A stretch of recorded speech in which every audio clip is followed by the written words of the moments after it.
Good morning, everyone. I'm Nancy Jost. I work for West Central Initiative. I am the co-chair of Prenatal to 3 Coalition. And I'd just like to welcome all of you today. Those of you who come regularly, those who come when you can, and those who are here for the first time. I would like to acknowledge the histories and wisdom of all of us at this meeting as we work towards making this a better world for our infants, toddlers, and preschoolers, really for all of us. We strive in our perspectives, our practices, and policy recommendations to challenge racism, sexism, and oppression in all its forms. We strive to create a safe meeting space to listen, learn, and speak so we can do better for our children. Again, welcome and thank you for sharing yourselves with all of us today. And I think we can just do some quick introductions, and I'll try to keep track, but people move in these little boxes. So if I miss you, I apologize and just let me know. So first person is Ann Luce. I am a lifetime Montessorian. I am an educator and administrator, and right now working with infants. Thank you, Ann. Rebecca. Hi, everyone. Rebecca Naker. I'm on the St. Paul City Council, and I represent Ward 2, which is downtown, the west side, West 7th, Summit Hill, and a little bit of Railroad Island on the east side. Glad to be here. Thank you, Rebecca. Elizabeth. Good morning, everybody. I'm Elizabeth Fields with Minneapolis Public Schools, Early Childhood Family Ed, and Menafee.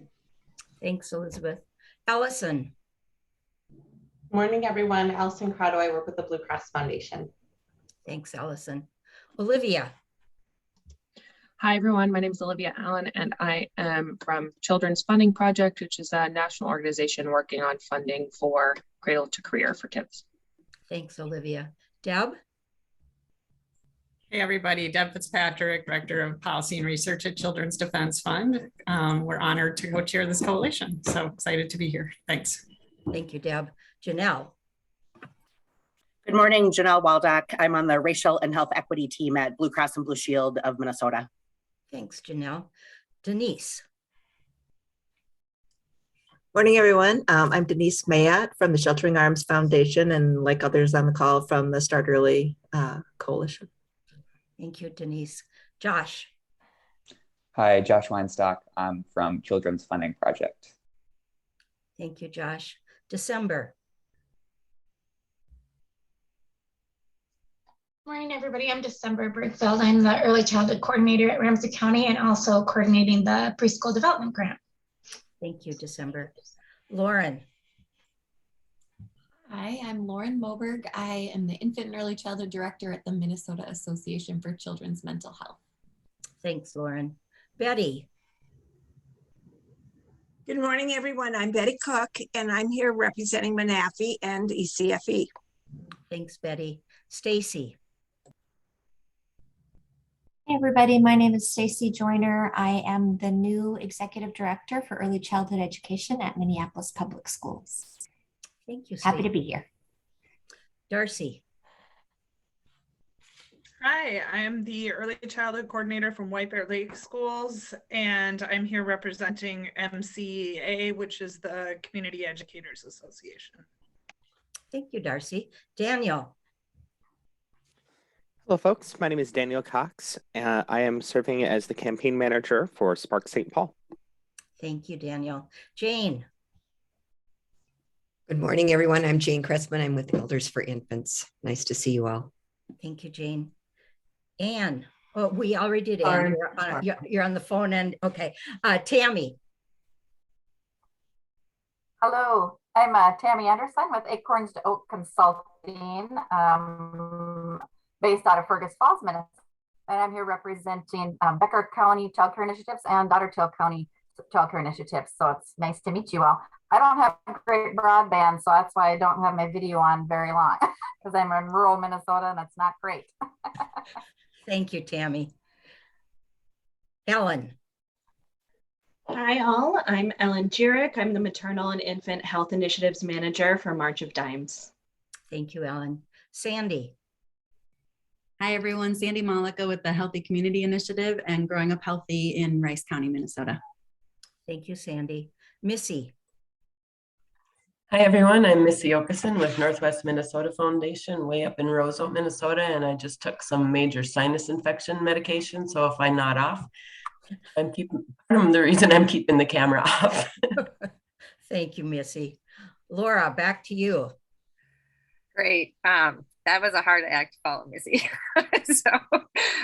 Okay, well, welcome, Laura LaCroix-DeLune Consulting, and really honored to be here helping coordinate the Minnesota Prenatal to 3 Coalition. We have a very exciting agenda today. It is an action-packed agenda, and grateful that we are recording this because there are a whole lot of people who normally attend that weren't able to be with us today. We are going to start off really listening to and hearing from our friends in St. Paul about the Spark St. Paul Coalition, which is a local funding strategy for early childhood services. And then we are also going to be joined, or we are joined by the Children's Funding Project, who will help talk about and share different efforts of local communities to have a dedicated funding stream for early childhood services and get examples and strategies and possibly a toolkit, I believe. So I'm wondering if, Rebecca, do you want me to do the slides or do you want to share your screen? What's easiest for you? I think I can go ahead and share mine if that works for you, Laura. You sure can. All Laura, right. Can I just say a quick note to please. To rural colleagues?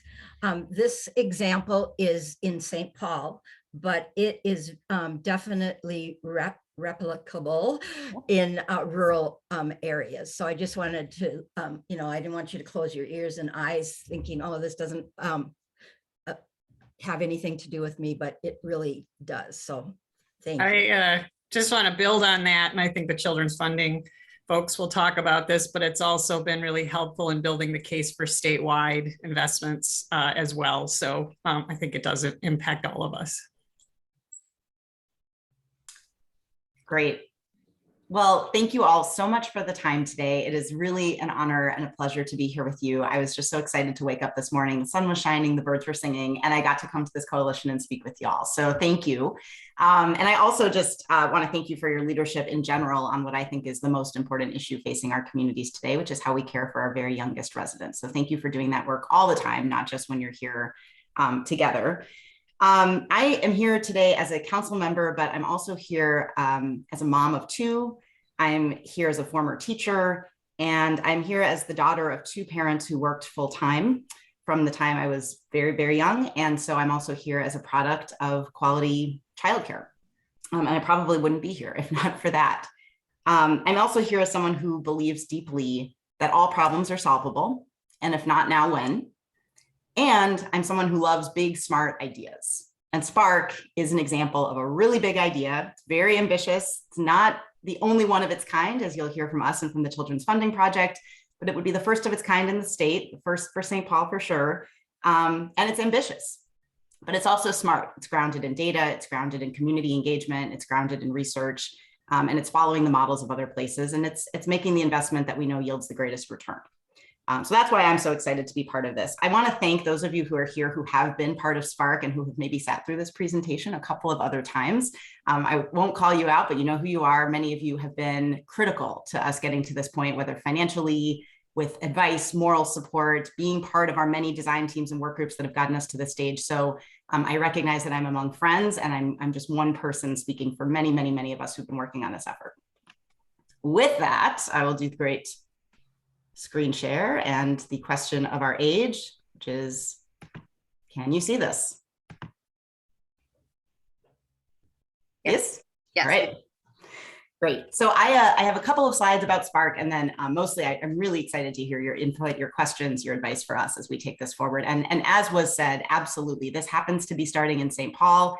Our vision certainly is that it spreads elsewhere, not only in the state, but in the country. And we are an open book. We are here, we're open source idea sharers. We want everyone to know what we've done, what we've learned along the way, hopefully to make this easier to replicate in other places. So what is Spark? Our mission is to make sure that all St. Paul families have access to quality early learning and childcare.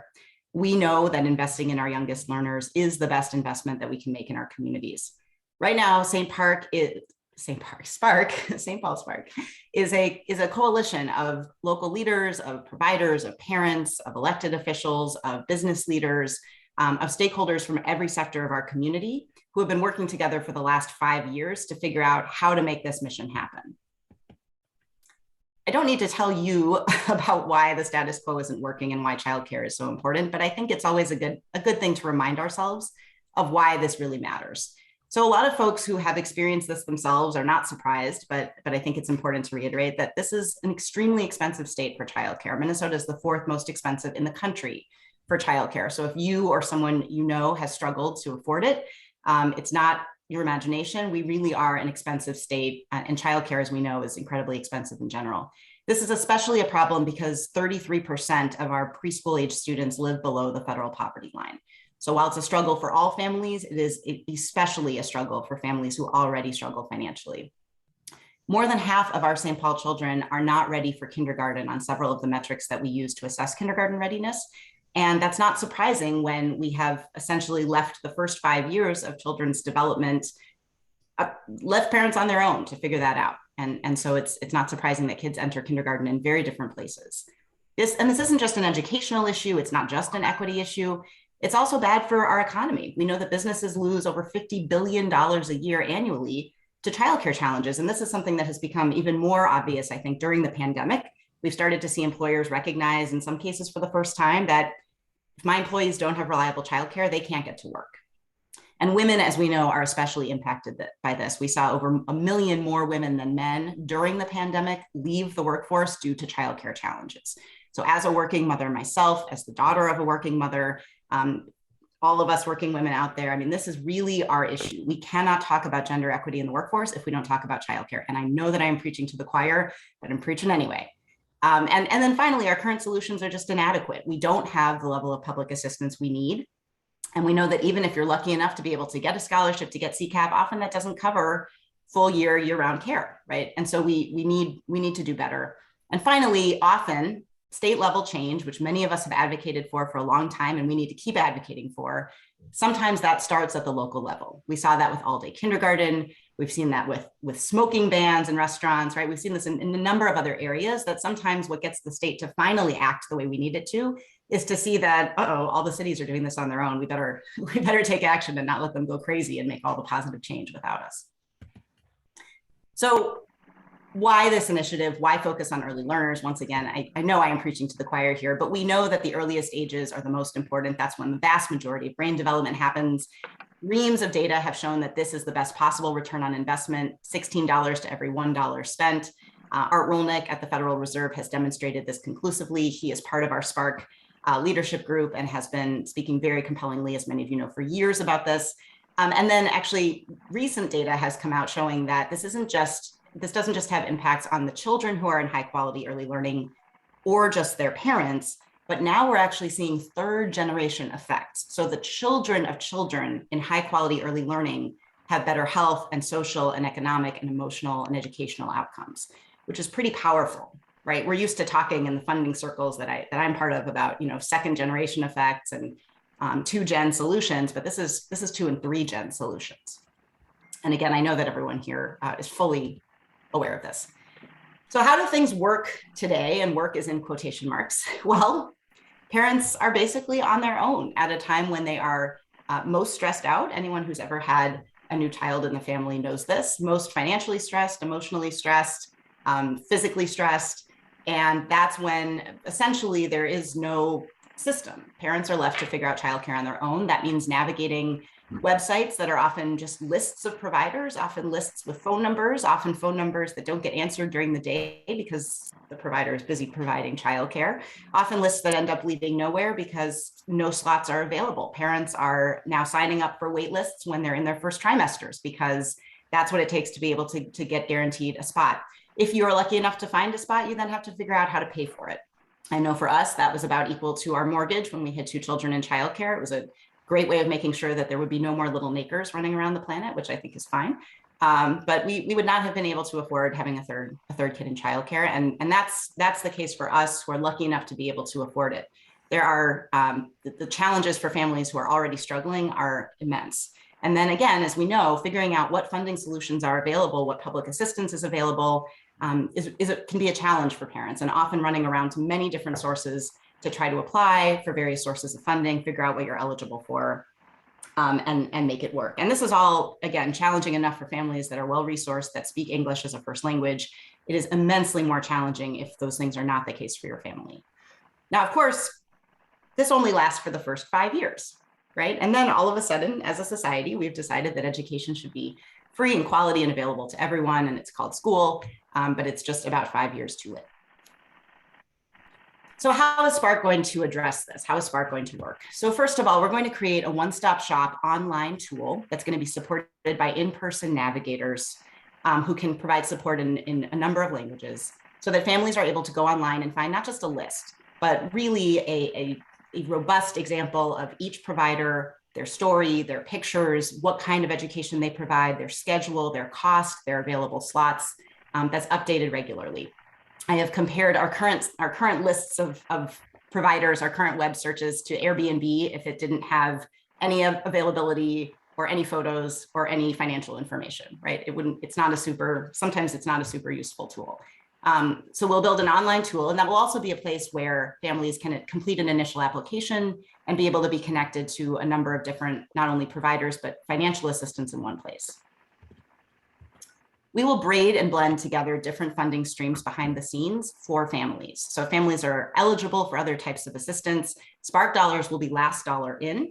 So we will take other state and federal funding, we'll figure out what families are eligible for, and then we will plug the gap for families that make under 185% of poverty. We will make sure that childcare is zero cost. So we will fill the entire remaining gap, and we will subsidize tuition on a sliding scale for families that make more than that. We have what's called a mixed delivery system. So all providers in St. Paul of all types will be eligible to be part of Spark. So whether that's licensed family, whether that's school-based, center-based, registered family friend and neighbor care will be eligible. And we can talk later on about quality. We are intending to support all of our providers towards moving to quality over time. But at the beginning, we intend to cast a very broad net to make sure that we have as many providers as possible involved in this, who can then be supported in moving towards quality over time.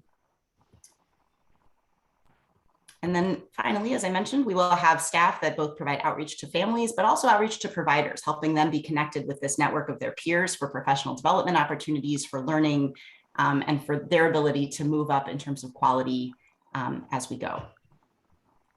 This program design didn't spring into anybody's head overnight. This was the product of 5 years of community engagement with hundreds of families and providers in multiple languages throughout our community, as well as research as to how other cities and other parts of the country have done this. Again, we would be the first in Minnesota, but we are not the first in the nation. And it has been wonderful to be part of the Children's Funding Project and be able to work with other cities that have tried this first and learn from them what works. But we also want to make sure we're designing something that works for our community. And that's really one of the beauties of having a local dedicated early learning fund, is that you can design something that's going to work in your community. So who benefits? Well, obviously children benefit first and foremost. They're ready for kindergarten.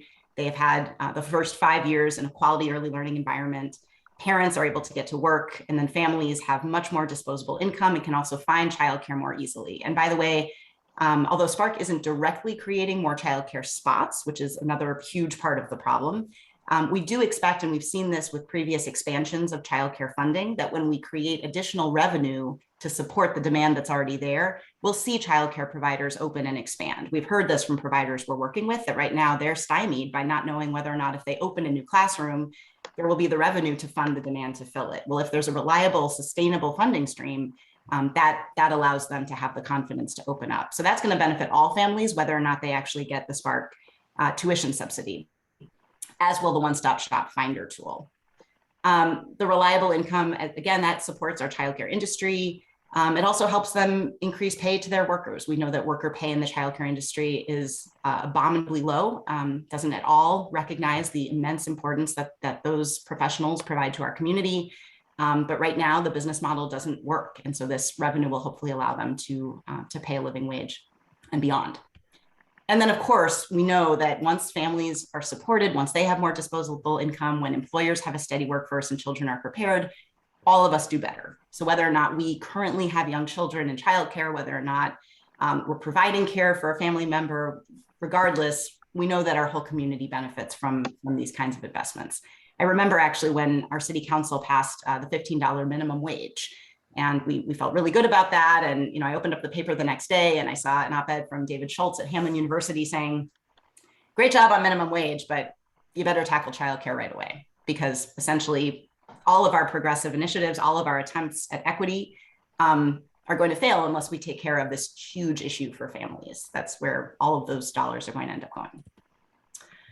So this comes at a cost, as does everything that's important and valuable. It's about $26 million a year in order to fill this model.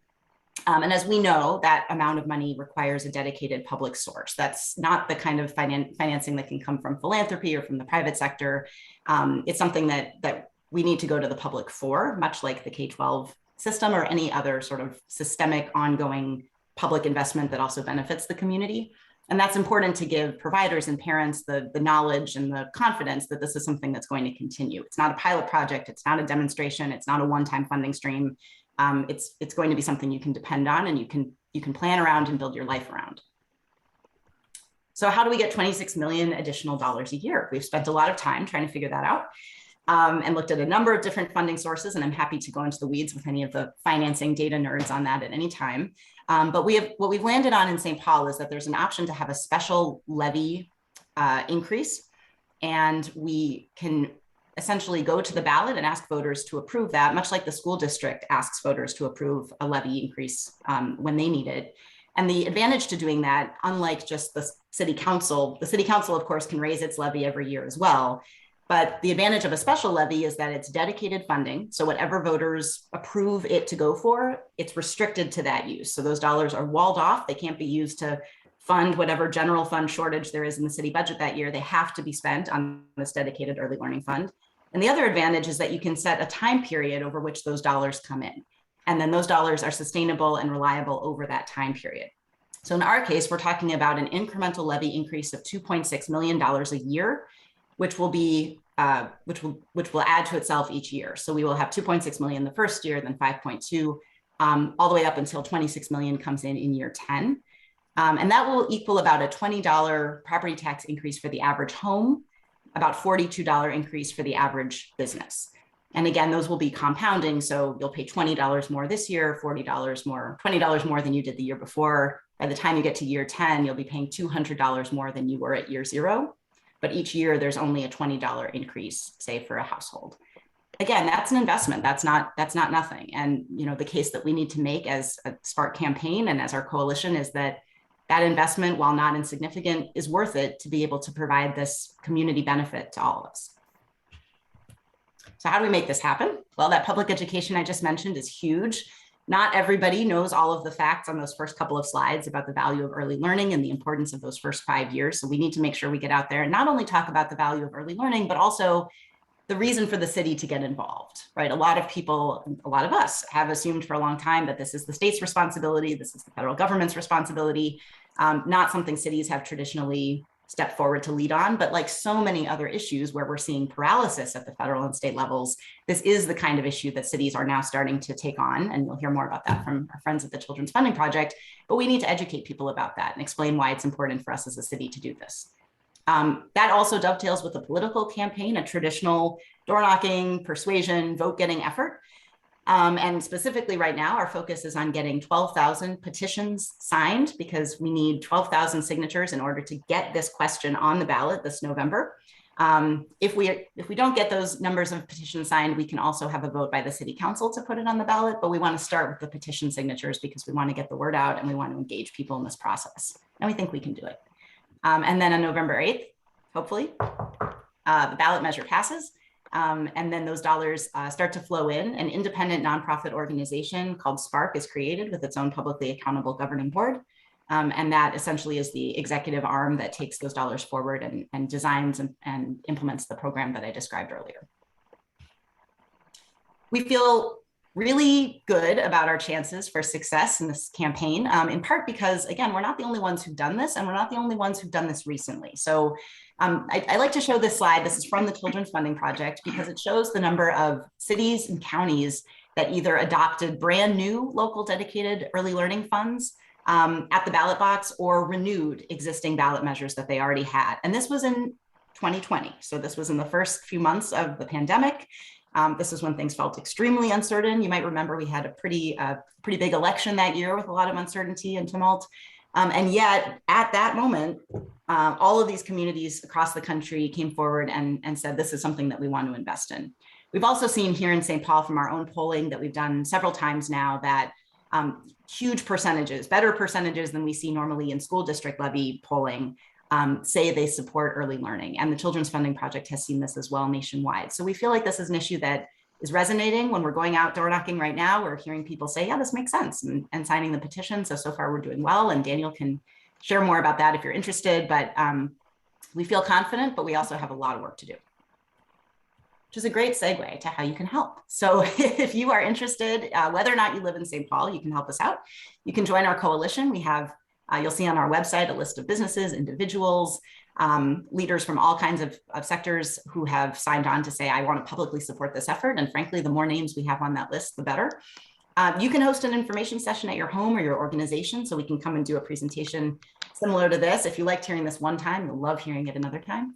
You can host a petition party. We need, again, 12,000 petitions signed by June 15th, which isn't a ton of time, and it's a lot of petitions.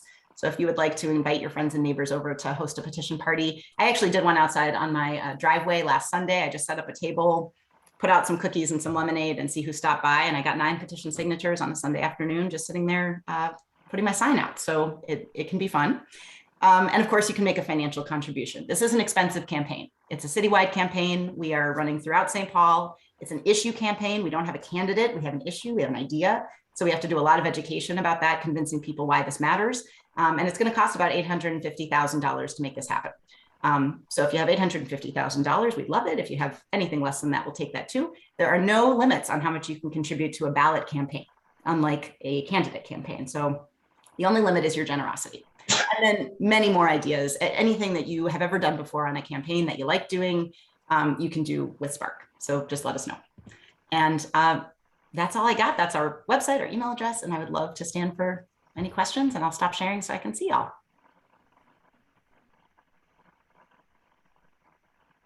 Rebecca, I have 2 questions. Have any of the ARPA funds been put into this? Like to start like a Spark fund or anything? Thanks, Nancy. Not yet, no. I know the county is talking about spending some of its ARPA funds on very related efforts. I know December can speak to that. For example, a partnership with Think Small to expand the childcare workforce, but not specifically to Spark. Okay. And then my other question is, is there a certain term that seems to resonate best with people, like child care, early learning, early care and education? As a field, we can't quite figure out what to call ourselves. And I was just wondering if you've run into that. Yes, we have. It's funny. I'm just smiling, remembering the many, many word battles, and some of you here have been part of them. I think we have landed on kind of going back and forth between early learning and childcare, sometimes early childhood education. Pre-K and especially preschool makes people think of butts and seats and school, which is not what this is, or not exclusively what this is. So it's important to shy away from that. We've also really been trying, Nancy, and I think this is behind your question, what's been exciting about working on this at the local level is that it's given us the chance to kind of sidestep and start from a fresh slate from all of those acrimonious divisions that have congealed over time at the state level, right? So, you know, universal pre-K versus scholarships versus, you know, CCAP and all of these other models, we've really tried to use terms that are specific and descriptive and that don't have a ton of baggage associated with them. So I would say early learning and childcare have kind of become our go-tos. And is childcare one word or two? Who knows? Great. All right. Well, thank you so much. There is Jennifer, do you want to unmute yourself, or do you want Rebecca and Daniel to just respond from the chat? I'm happy to introduce. Hi, everyone. Good morning. I am just wondering how this funding with Spark will pair, or, in the vernacular, braid together with the other funding. Could you just talk about that a little bit? Yeah, thanks, Jennifer. It's a really good, important question. So Spark is intended to be last dollar in. So we will assess families' eligibility when they apply through the one-stop shop for all other kinds of funding that they're eligible for. Hopefully, one of the values that we provide is being that one-stop shop place where families can find out all that they're eligible for when it comes to childcare assistance. And then again, for families, initially, we're going to start with families making under 185% of poverty. We will fill the gap completely with Spark dollars after we've accounted for everything else that we bring in. And the $26 million budget for Spark, by the way, already takes into account the roughly $23 million that come into St. Paul from state and federal sources. So this is what sort of additional is needed, we expect, to fill the gap. But it's very important because we're not supplanting other public sources of funding. We are supplementing, and that's extremely important. We want to see more of that other funding. And in fact, we're writing our ballot questions specifically flexibly. So although I've described a program that starts with 3- and 4-year-olds, that starts with 185% poverty and below, our ballot question is just going to describe an early learning fund to support early learning in St. Paul for children 0 to 5. So if the state legislature tomorrow uses its $9 billion to create universal pre-K or fully fund scholarships for all 3- and 4-year-olds, which I think is highly likely, we can move down and fund 2-year-olds, 1-year-olds and below. Our model works for those ages too. I have a question. Yeah, go ahead. So and also you are my representative. I live in 55107 St. Paul. I'm Sarah. Oh, me too. And we have the same French doors. So thank you for all your work. And forgive me, I had another meeting and just joined a little bit ago. So if you already covered this, I apologize. But how does this interface with Head Start, for example? Yeah, it's a great question. So with Head Start, St. Paul Public Schools, any other sort of existing providers would be part of our one-stop shop finder. So we would make it easier for parents to connect with those existing sources and would be kind of part of our Spark community. So to the extent that professional development opportunities are being offered and they can either be providers of those or participants, they would be kind of part of the provider community. So ideally we'd be helping people connect with Head Start and learning from Head Start when possible too. Thanks. There's a question from Jane about how alike or different is this effort than the PDG hubs or the local resource hubs that are being funded through the Department of Human Services? Yeah, thanks, Jane. Well, December can probably speak to this a little bit, but we are, as soon as we heard about the PDG hubs, we raised our hands very excitedly to become a partner in those, because our hope is absolutely that since we are planning on designing something like this at the same time as the county is designing a similar thing, our hope is that we can either, certainly inform each other or hopefully have, the module that we build will kind of be the childcare module. Obviously, PDG is likely to go beyond just specific providers to include other services as well. But our hope is that we can build kind of, and again, this is coming from someone who has not a tech bone in her body, but if we can build the childcare module for that and that can streamline then with the rest of the benefits, then at least here in St. Paul, we hopefully can be helpful, can be a value add. And we're part of the coalition with PDG that meets regularly with December to talk about that. December, do you want to add a little bit more? I think this is a nice segue in thinking about how other local hubs are doing this work and how you're thinking about highlighting Spark as a partner and influencing the rest of the county. Oh, she was on here. Is she not? I think we lost December. I don't see her. She cannot say that. Okay. All right. Well, then before we segue into our friends and see if at the Children's Funding Project, I'm wondering if you can spend a little bit of time, Rebecca, talking about moving upstream, like for ages, like both what's the dollar amount, like how are you thinking about building out for younger children? Because this campaign will be successful in St. Paul. How do you expect to build out for younger children? That's a great question. And we've been working with a consulting firm out of Denver called Metrics IQ that has advised other cities that have been starting programs like this. And that's where our financial modeling has come from. You know, and I will tell you that it's rough. It's an estimate, and we're going to see how things work here in St. Paul. A lot of questions, it depends often on uptake, right? How many kids end up taking you up on the offer? How many slots are opened up? But I think our goal is to start with 3 and 4 year olds. We had, by the way, a lot of discussion about whether to start at 0 to 1, because we know that that's actually where it's most important. And we went back and forth on this and finally decided that it didn't make sense to have a fantastic program for 0 to 1 and then say, sorry, you've got nothing until 5. And every other jurisdiction that has started one of these has worked backward from where they're already at. But again, our plan is to start at sort of like a waterfall effect. We start with our lowest income 3 and 4 year olds. We then go up to 300% poverty. And we then, as 4 year olds get funded by other sources, as 3 year olds do, our hope is to be able to move down to 2 and 1 below that. But it's hard to make a prediction right now about exactly how much that costs, just based on not knowing uptake even in 3 and 4s and not knowing what those federal and state funding streams will look like. But just know that we are aiming big. 0 to 5 is in our ballot question for a reason. And Laura, I don't know if it would be appropriate or if you'd like this, but again, Daniel Cox is our campaign manager. He is on the call. And so if you'd like to hear just a snippet about the campaign itself, Daniel can speak to that. Yeah, why don't we do that? If that's all right, Daniel. And then after that, Olivia and Josh will turn it over to you to help us think about how we might replicate this in other parts of the state. Sure. Thank you, everyone. So right now, you know, the biggest focus of the work of the campaign side is ensuring that we are on the ballot. You know, Rebecca mentioned earlier that we are seeking to be on the ballot for via collecting petition signatures from residents of St. Paul. And, you know, we think it's very important to be having that conversation publicly and getting buy-in from the community, because if nothing else, it makes it that much easier for us to win when we're on the ballot in November.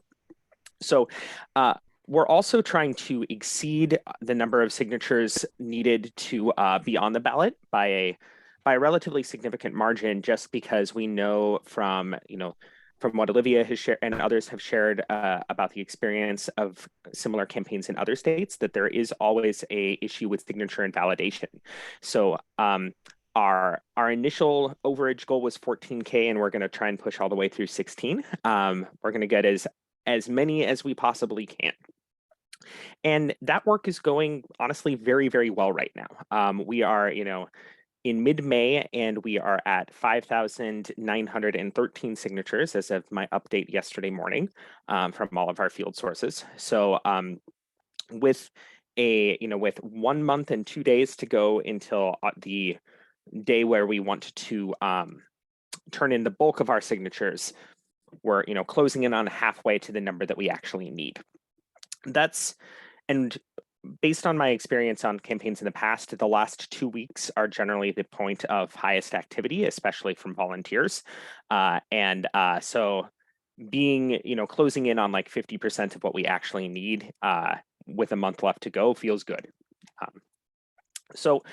We are working both with, to develop like a solid volunteer operation and to continue to build that out and mobilize our supporters. We're also working with paid canvassers who specialize in petition collection. We're working with a team that has done a lot of work on East African community voter registration and turnout in the past. We're working with a group called the People's Canvas, who did a lot of the signature collection for the ballot initiatives for the 2021 election in the Twin Cities Metro. So we're continuing to push through as much as we can and to partner with all of our coalition members to connect with their members and to get as many folks signed on as we possibly can.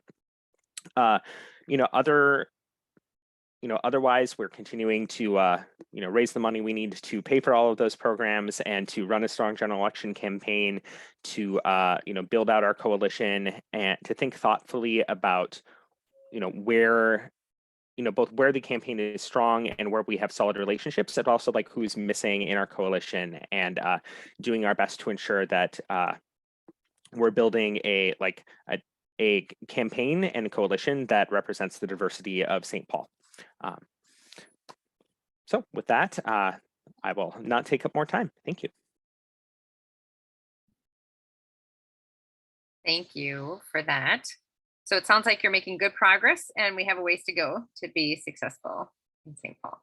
So, well, I know you offered for people to reach out to you for a one-on-one, and there are a number of us I know on this call who live in St. Paul. So maybe we can put the charge upon us who are here to help do some additional outreach if so interested. So, okay. So I would love to bring in both Olivia and Josh from the Children's Funding Project. I also would love to just, again, I know I asked the question about the babies and starting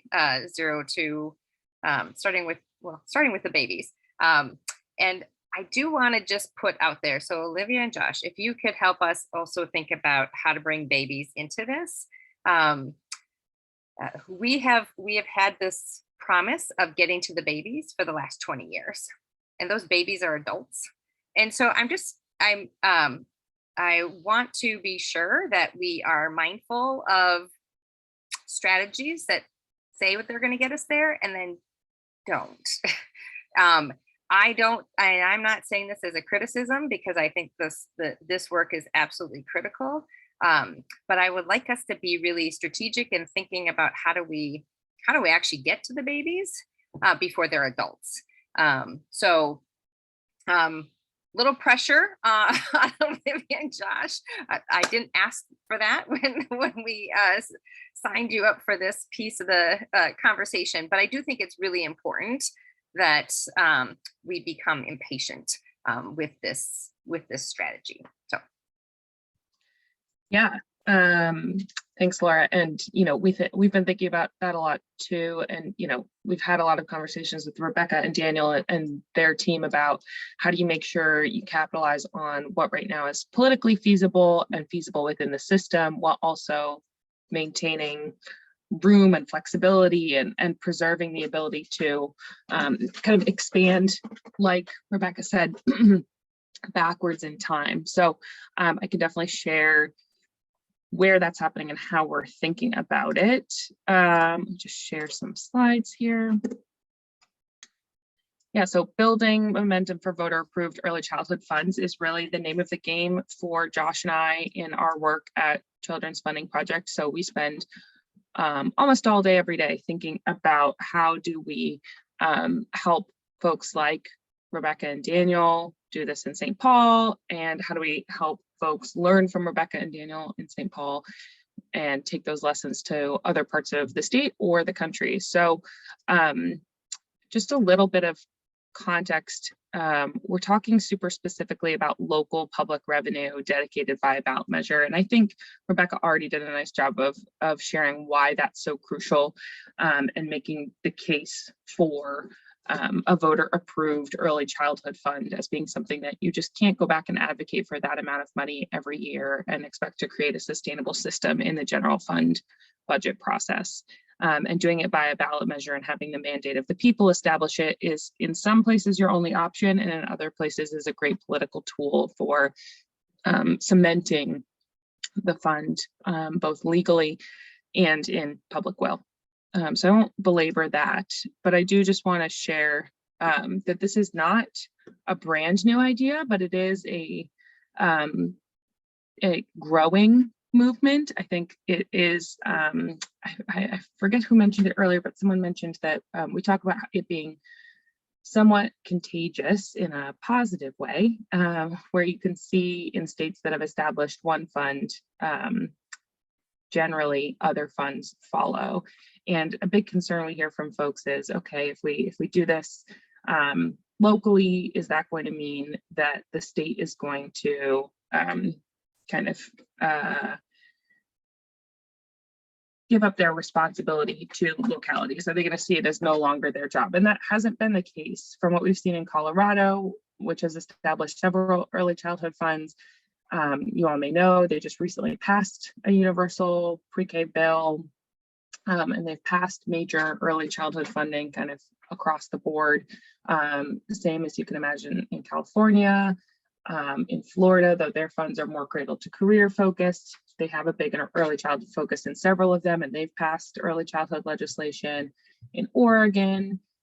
So this is not something that we have found prevents state action, but more boosts state action and creates kind of a, oh, they have it in that county, why can't we have it here? Or if we all agree that that's something we want here, why don't we do it at the state level? Because of that point that was raised earlier about whether rural areas can do this. Rural areas absolutely can and do. However, it's definitely in some states much trickier to do this in a rural area, right? Like we have a lot of parishes in Louisiana that would love to do something similar to what New Orleans just passed, which I'll talk about in a second, but do not have the tax base to do that. So it in some ways puts pressure on the state legislators who are usually more hesitant to take this kind of action, to take it because they start to get that demand from folks who live in their areas. So it is a kind of a spreading idea. That's our theory of change about it. So as of May 2022, these funds generate about $1.4 billion annually. That's a growing number. Some of these are tiered and phased in the amount of money. So that number should go up over the coming years. And most recently, like I just referenced, just 2 weeks ago, New Orleans voters said yes for NOLA Kids on their April 30th ballot, which was a big win. They're in the cohort with Rebecca and Daniel. So Rebecca has been watching them for, almost a year now, and Daniel recently, as their campaign has progressed. And that campaign, to answer your question, Laura, starts with 6-week children at 6 weeks to 3 years. So 70% of the funding that they'll generate, which is about $21 million annually, will go to their City Seats program and 30% to wraparound supports, both for the field and for the families using the City Seats program. So these are some of their real digital ads they had about, what will this cost you? About the same as a cup of coffee at Starbucks. And what will it do? It'll increase affordable quality early childhood education seats. They found early childhood education pulled better there to that question about, and we find that to be a pretty regional thing and depend on what people have more of or care more about. And in New Orleans, I think folks are feeling more abandoned by the education system. So there's just regional differences on the language we use, and I think that's partly why we can't agree on a national standard. It's people have different local priorities. So yeah, this is really exciting that they just were able to pass this. So you'll see more materials from us about how they did that and why and what it's going to mean in kind of the coming weeks. But from many of these campaigns, we have, as Rebecca and Daniel know, we have a bunch of lessons learned and tools and materials and things that we share, and we've sort of boiled them down into an A to Z checklist plus 5 readiness criteria. So, because there are only 26 letters, so we had to add some pre-letters in the beginning. So we have a web tool that goes with this that we've created where you can click and expand each of these each of these letters and steps and identify resources and tools. And we don't, this isn't, as of this moment, this tool isn't, we can share it in the chat, but it's not something we've publicized on our website. It's something, it's one of those hidden pages that you can go to if you have the address, the direct link, but you can't go to just from our website, because we don't want it to be something that other folks use to kind of understand what the play is here, or in opposition that's kind of snooping around. But obviously we'll share it with anyone we're talking to. So you can share it with any partners you have, but really we walk through what are the steps. And I think one of the most helpful pieces is to, with any locality that's thinking about doing this, is walk through these foundational steps and ask yourself the question on a scale of 1 to 5. I think I have this as a slide here. Let's see. How strongly do you agree or disagree with each of these statements? And these kind of align with those 5 steps. So I think if you're thinking about, and we've had several communities from Minnesota reach out to us about either they've heard about St. Paul, they talked to Rebecca, or they've heard about us through something else and didn't even know that St. Paul was doing something, and so we got to share that exciting news with them. But the way we usually start conversations is to ask these 5 questions of them. You know, do you regularly collaborate on behalf of kids with representatives from many different groups and sectors? Do you currently have community-wide goals for kids that reflect the data and experiences of a wide range of community members? Do you evaluate your progress towards those goals regularly? Do you know how much you're spending and how much funding you need to meet your goals?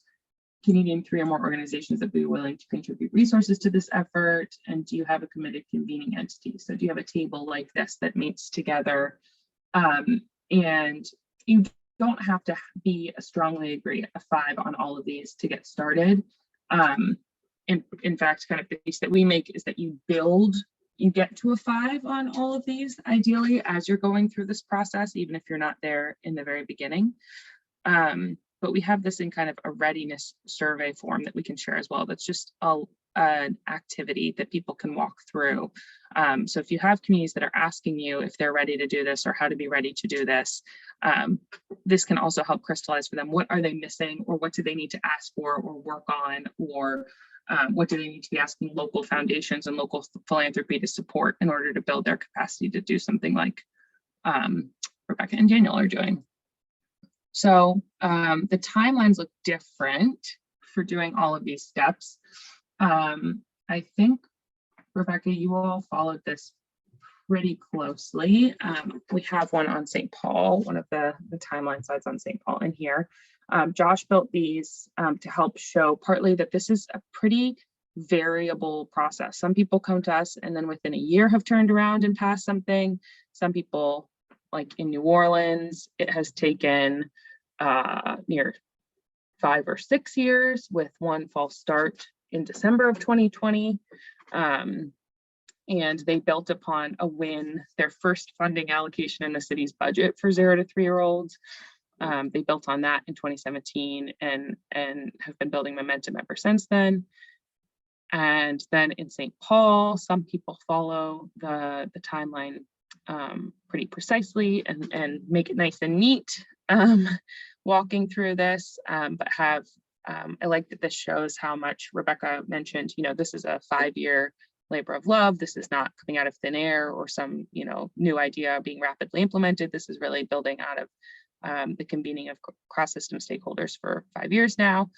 And then some folks like in Whatcom County, Washington is on a similar timeline as St. Paul, created their Sustainable Financing Committee in 2018. It just looks slightly different. The tasks and the dates and things look slightly different, being in an entirely different state halfway across the country. So these variables these variances are probably larger state to state, because the dates that you need to get on the ballot and craft your ballot measure and things are usually determined at the state level. But even within Minnesota, there are going to be some big variations depending on if we're talking about a rural place that hasn't convened people yet around the issue of, you know, birth to 8 or 0 to 5 or whichever range they kind of select, or if it's a city that has, you know, 4 different groups convening on different pieces of the 0 to 8 spectrum, and they have to figure out how to work together. So the timeline's always going to look different. So we like to show people that and have them plot what they've already succeeded in on this so they can see they've already gotten started. One of the biggest things I think to think about in Minnesota that we're thinking about in Minnesota right now is what funding mechanisms do you have available to you? So we've been talking to Rebecca and Daniel lately about in Northfield, Minnesota, there is a group that has been, has reached out to us and has been working with us on figuring out what are the funding mechanisms available to them, which may be slightly different than in St. Paul, being a different type of jurisdiction. So we are working with them and the local expertise they have there. And then Rebecca and Daniel are sharing what they've learned in St. Paul with them. So we're already starting some of that cross-pollination of lessons learned in Minnesota specifically. We've mentioned the children's funding cohort, but we do, it's a free cohort that Rebecca and Daniel are part of, and it just means we hop on the phone with you, I would say about every other month, and are available by email for TA questions, referrals to experts, tools.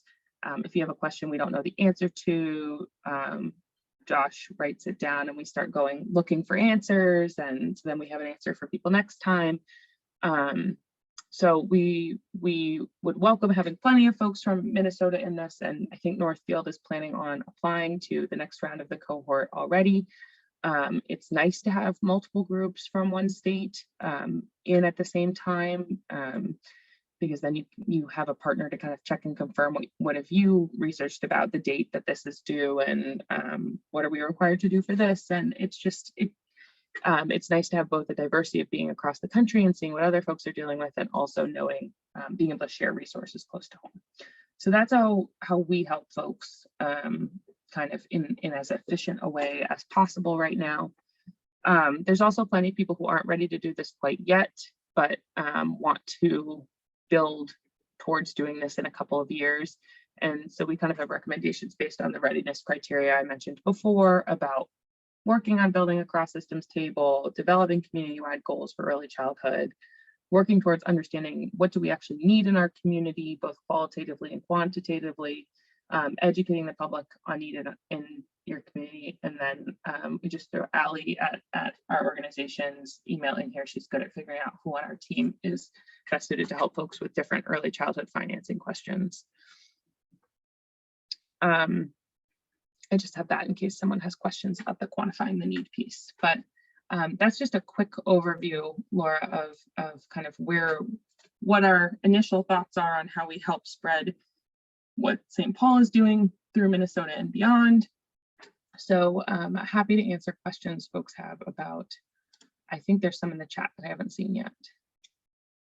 If you want to drop your stop sharing, and then we'll be able to bring people to the conversation. Perfect.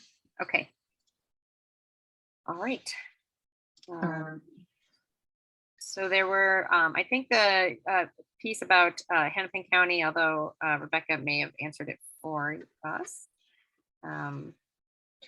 Yeah, we've had back and forth conversations with various groups in Minneapolis on different financing topics for kids.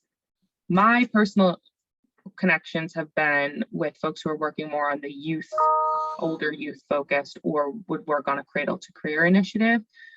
I have not directly corresponded with anyone who is focused on early childhood in Minneapolis in terms of a voter approved fund, but I'm not positive that someone on our team hasn't had a conversation with someone on that. Yeah, Allison added to the chat, which is more information too, which is true, that we initially started these conversations with Minneapolis, thinking it'd be great for both cities to move forward at the same time. And as usual, St. Paul just rocketed ahead. No, I'm just kidding. Minneapolis just decided not to move forward, as Allison said, much more diplomatically. But it is amazing. I mean, as I'm listening to Olivia, just back to the question of this being contagious, I was watching Olivia present about the Children's Funding Project with the dots on the map at a previous training. And I saw a second dot in Minnesota. And I was like, who is that other dot? And I reached out and found out about Northfield. I mean, which is so exciting, but it just like without even, just sort of organically, these things are popping up, which is really exciting. Yeah, and I think it really, it inspires a lot of folks talking about it when it does happen in one locality. Like I know the Multnomah County Pre-K for All in Oregon really kicked off a lot of conversations in Oregon, a lot of good discussions, but it really is contagious. Once you have some folks who have paved the way in a state, it also makes it much easier. Rebecca and Daniel have taken on, and Rebecca's whole team have taken on a much heavier lift for folks in Minnesota, because you have to do the initial work of figuring out how does this work? How do we write a ballot measure that, aligns with what our state is used to and kind of expects? That's a big hurdle that people have to get over. So once someone's done it in your state, it makes it much easier for other folks. I'm wondering if there is any evidence for the local community effort to push this forward, how that influence, or any evidence of it influencing the state legislative responses. Yeah. Rebecca, maybe you said something to that effect, or anyway, I just want to make sure we're thinking about that, because everybody is up for election. All of our state offices are up for election this year. And we have a whole lot of folks on the phone call from northern Minnesota in different communities that have great influence over the budgets in Health and Human Services, who fund a lot of the child care access. So I'm just curious about, and southern Minnesota too. You have several of the leaders who are on this, on these committees at this point in time. So any evidence of that? I mean, I'll defer to Olivia and Josh, nationally, and obviously in Minnesota, we're the first, so we don't have any evidence yet of local early learning funds generating change at the state level. But the evidence I mentioned earlier comes from other types of local initiatives in Minnesota that we've seen them lead to state change, right? Like, so All Day K being an example, only funded by school districts until suddenly the state said, okay, let's do this. And then the smoking ban in restaurants and other sort of non-education related issues that started at the local level, and then the state wanted to make things standard. So, but I don't know nationally, Olivia. Yeah, I think, oh, go ahead, Daniel. Oh, for sure, sorry. I would also say that some of our elected champions who are at the legislature have talked to us about how it's been changing the conversation around early education within this legislative circles. Whether that's state representatives telling our folks about how they want similar programs in their area, or talking about the possibility of similar programs at the state level. We can't tell yet, because no actions have been taken, whether it's going to result in actual legislative action, but we know for sure that Spark has already changed the conversation and sort of moved the Overton window about what's possible on childcare at the Capitol. Yeah, and I think my favorite example right now is, Rebecca's right that there's a bunch of examples in other sectors, but my favorite example in early childhood funding is Colorado, where there are several really long-standing early childhood funds locally, and they have since passed not only other local early childhood funds, but also state level legislation that allows other areas, authorizes areas outside of Denver to do regional early childhood special taxing districts. So in places that, in Colorado, there are some really rural areas where it's would not be efficient or effective to have just a tiny municipal, 2,000 town person levy a tax for early childhood. So they've allowed the creation of regional early childhood taxing districts, which required state action. And then they also passed, they also had a recent ballot measure at the state level the dedicated funding to pre-K and just passed major pre-K legislation. So I don't know that we have like evidence I don't have the smoking gun emails that say, because we saw this, we're doing this, but there's a pretty clear through line and some pretty clear references back to the local efforts that have existed for years and where they've used that as an example that this works in Colorado. Yeah, they're my favorite example because I think Florida and California get a little too political as examples and have too much real politics in it, and Colorado feels much more just policy than politics.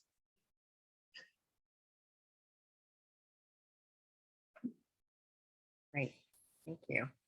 Deb, do you mind talking a little bit about how you're working with the Children's Funding Project, or how we in Minnesota are working with Children's Funding Project on the state level as well, thinking about these strategies?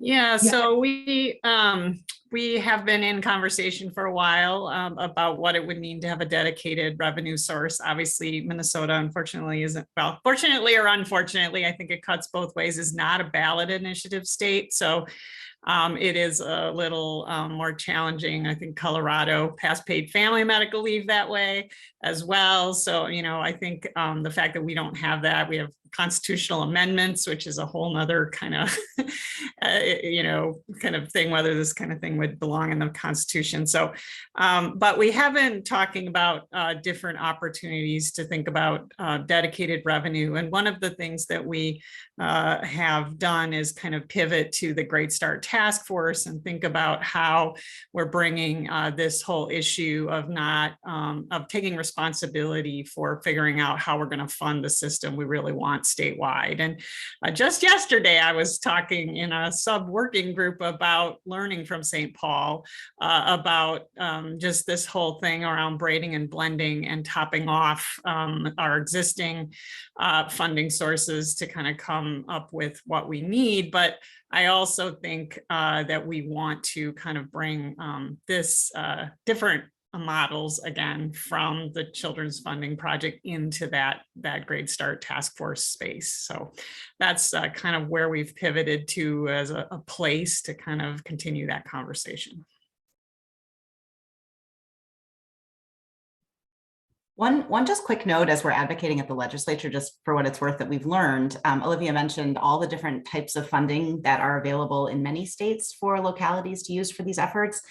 Minnesota is extremely restrictive in terms of what funding streams cities and counties have at their disposal, and especially cities that don't require legislative approval. So, you know, we can enact a sales tax as a city, sure, after we get legislative approval to do it and do a referendum campaign, right? So it has to go through both of those steps.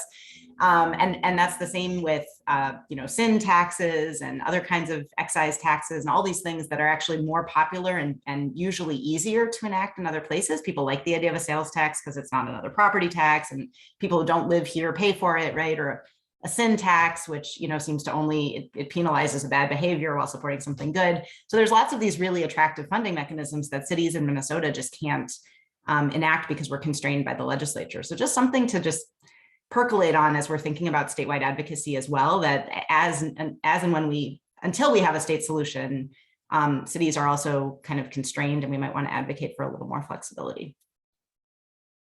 Rebecca, thanks for bringing that up. I actually was going to ask a follow-up question maybe to Olivia and Josh and see if you have any information about this. So to that point of the restrictions, St. Paul and Minneapolis both passed ballot initiatives around rent control, and the Senate, Minnesota Senate, has now passed legislation off the floor that would repeal that would take away what voters in the city passed. It won't likely, you know, it's not going to pass. The governor's not going to sign off on it. But have you seen any of these local efforts get repealed at a state level? And is that something that we should be thinking about as more local communities consider this option? Yeah, nowhere has been successfully repealed at the state level. Preemption is always a concern, and kicking off preemption by accident is always a concern that we have California has struggled with that recently, just between children's funds and many other local tax initiatives. The state legislature has made it harder now, and that's going through the court system, but they tried to make it so that to establish a new special purpose tax, you had to have 2/3 of the vote, which is bananas. So that was really challenging for California. So you can trigger some preemption, and even with, you know, we one time accidentally tripped a wire and resulted in a state legislature member getting the authority of localities to special tax sweetened beverages repealed at the state level, or not repealed. I don't think it was ever expressly given, but just expressly banned. So you do have to be careful about tripping wires in the current climate of rampant preemption. But this is such a popular option. This is a more popular and less, I'd say, compared to rent control, it's less, you're not restricting something. So we haven't seen that yet, but it is something Josh is tracking carefully and that we worry about sometimes. Yeah, Nancy, it would be nice if nobody was hypocritical in their their love for local control, except when it means you choose to fund social services. But we have found that ideological consistency isn't a strong point of this country. So yeah, sorry, I just had to put that little snarky comment in there. Very diplomatic. I appreciate that. We're in a job. I'm lucky to be in a job where I don't have to be 100% diplomatic. I can say some snarky things sometimes too. So I appreciate that. All right, any last questions for our friends at Spark St. Paul Coalition or Children's Funding Project? Thank you again so much for joining us. Thank you for leading this effort in St. Paul and across the country in communities where families are looking for these types of resources for their children so that they can bring a stable home and income to their family. So I really appreciate this. I know on behalf of the entire coalition partners, we really appreciate your work and want to support you in ways that we can. So thank you. We'll make sure the recording goes out, the slides go out, and contact information to join and support St. Paul's effort will also go out to folks. So thank you again. You are welcome to stay. We are going to talk about, provide a little bit of legislative updates and some advocacy updates in the last few minutes of the meeting today. I am going to go, I'm going to stop the recording now. But I do want to say before I stop recording, please take action and complete the action alerts that come through your email inbox. So